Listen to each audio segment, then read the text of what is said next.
ये बात तो सही है, इनके दांत तो खट्टे हुए हैं, लेकिन दांत अभी ज्यों के त्यों बरकरार हैं। तो अब हम फिर चलते हैं, अपने इलाहाबाद चलते हैं। समाजवादी पार्टी के हमारी प्रवक्ता हैं पूजा मिश्रा जी। पूजा मिश्रा जी, अखिलेश यादव ने इस पर जिस तरीके से जो तेवर दिखाया है, जिस तरीके से आए हैं, वो अपने आप में एक लंबे और गंभीर आंदोलन का संकेत देता है।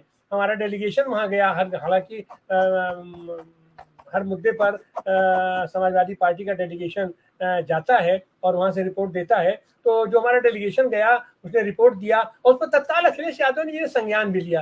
तो आप इस पूरे घटना को और आने वाले दिनों में आप ये समाजवादी पार्टी की वो तरफ से इस पर लड़ने का एक कौन सी रणनीति आप देखती हैं, रणनीति देखती हैं?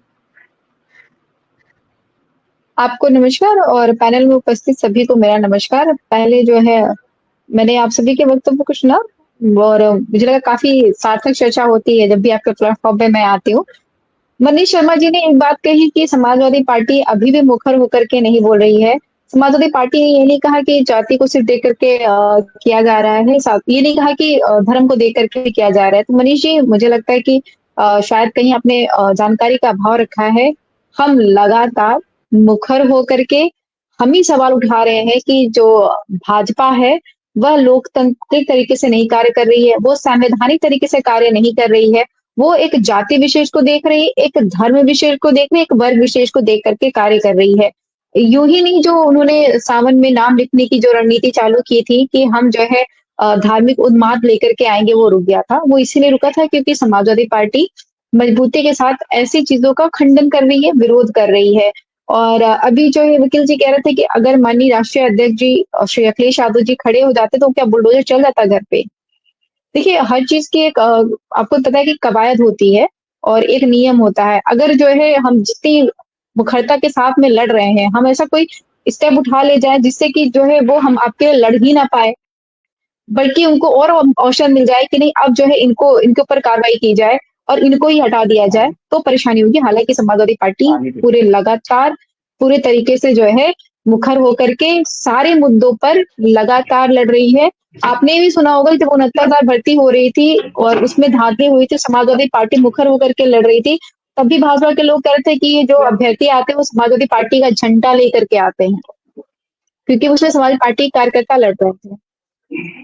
अब बात है जो एनकाउंटर हुआ उस पर बात कर लेते हैं। तो भाजपा की जब से सरकार बनी हुई है, तो भाजपा ने एक नीति अपना ली हुई है। उन्हें लगता है कि मैं हमेशा कहती हूँ कि माननीय मुख्यमंत्री जी शायद साउथ फिल्मों की जो मूवीज होते हैं उनसे इंस्पायर रहते हैं।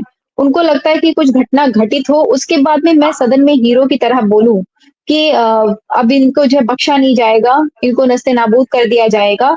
और वह ऐसे ही करते चले आ रहे हैं। और वो महिला अपराधों में भी इसी तरीके से उनके रवैयों को देखा गया कि वो पहले इंतजार करते हैं कि महिला अपराध हो।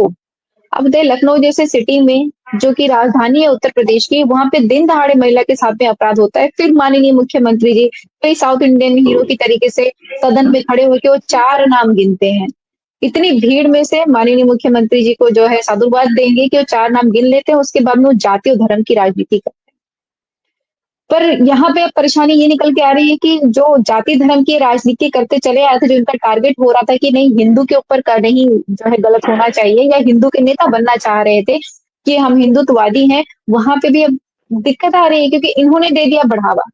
इन्होंने बढ़ावा दे दिया कि अगर आपको एक बहुत प्रचलित मुहावरा चलता है ना कि जब सैया भय कोतवाल तो हमें क्या फिक्र। तो माननीय मुख्यमंत्री जी जो है ऐसे बन गए कि अब जब सैया जी ही कोतवाल हैं तो पुलिस जो चाहे वो करे, देखना तो माननीय मुख्यमंत्री जी को है।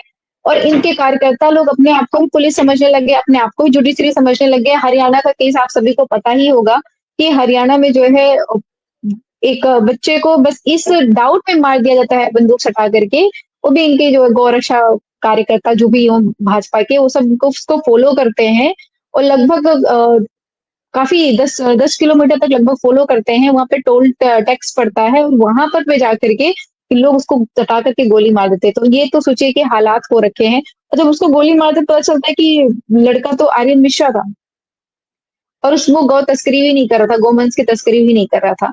तो इनकी जो नफरत की राजनीति बढ़ते बढ़ते इस कदर आ गई हुई है कि ये बिल्कुल समाज को नुकसान कर रही है। एक ही वर्ग को, एक ही विशेष को ये टारगेट करते करते इस कदर पहुंच चुके हैं कि इनका टारगेट गलत चला जा रहा है। और अगर अभी बात कर लें मंगेश की, तो हालांकि फेक एनकाउंटर में उत्तर प्रदेश जो है नंबर 1 पर है। हम सभी जानते हैं कि हमारा देश जो है लोकतांत्रिक व्यवस्था है, हमारे देश संविधान के साथ में चलता है, और इसीलिए हमारे देश में 3 इकाइयां बनी हुई है, लेजिस्लेटिव, एग्जीक्यूटिव एंड जुडिशरी, ताकि बैलेंस बना रहे। और ऐसा ना हो कि लेजिस्लेचर जो है, जो हमारे सांसद विधायक चुन करके जाते हैं, उनका डिसीजन होता चला जाए और देश उनके हिसाब से चलने लग जाए। एग्जीक्यूटिव बना होता है कि मंत्रिमंडल रहे, ऐसा ना हो कि कोई एक ही एग्जीक्यूट करने लग जाए और उनकी मर्जी से होता रहे। जुडिशरी सिस्टम बना हुआ है अलग से, ताकि जुडिशरी का कार्य दूसरे सिस्टम करे और बैलेंस बना रहे। इस बैलेंस को ही भाजपा ने खत्म कर दिया हुआ है। भाजपा जब से आई, आप बताइए, आपको भी पता है कि लॉ बनाने का कार्य जुडिशरी सिस्टम का नहीं है, पर सुप्रीम कोर्ट जो है क्रीमी लेयर का लॉ बना करके भेज रही होती है। और जो है जजमेंट करने का काम सरकार का, लेजिस्लेटिव का नहीं है, लेजिस्लेचर का नहीं है। और लेजिस्लेचर जजमेंट कर रही है कि नहीं, किसके यहाँ पे बुलडोजर चलेगा, किसके यहाँ पर बुलडोजर नहीं चलेगा।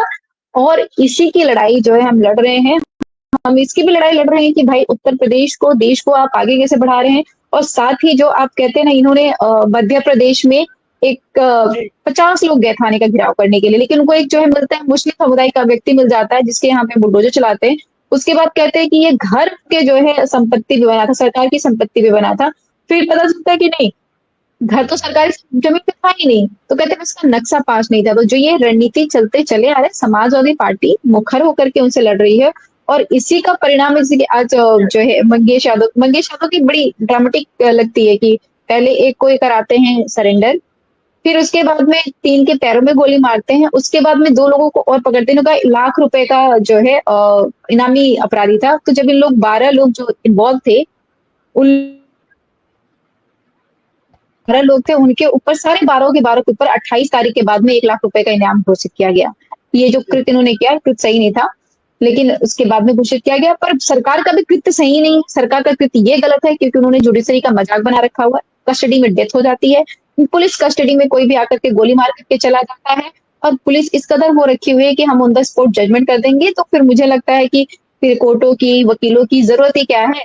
सब जो है आए और जितने भी अपराधी हैं सबका ऐसा जजमेंट होता रहे। ये जो है नीति लेकर के जो भाजपा चल रही है, इसका जो है हम विरोध मजबूती के साथ कर रहे हैं। और हम ही मुखर होकर के बोला, भले हम पर इल्जाम लगा रहे, बहुत सारे इल्जाम लगे चले जा रहे हैं कि ये अपराधी के साथ खड़े हो जा रहे हैं, पर हम जहां पे संविधान के साथ में गलत छेड़छाड़ की जाएगी, हम बिल्कुल मुखर होकर के खड़े होंगे।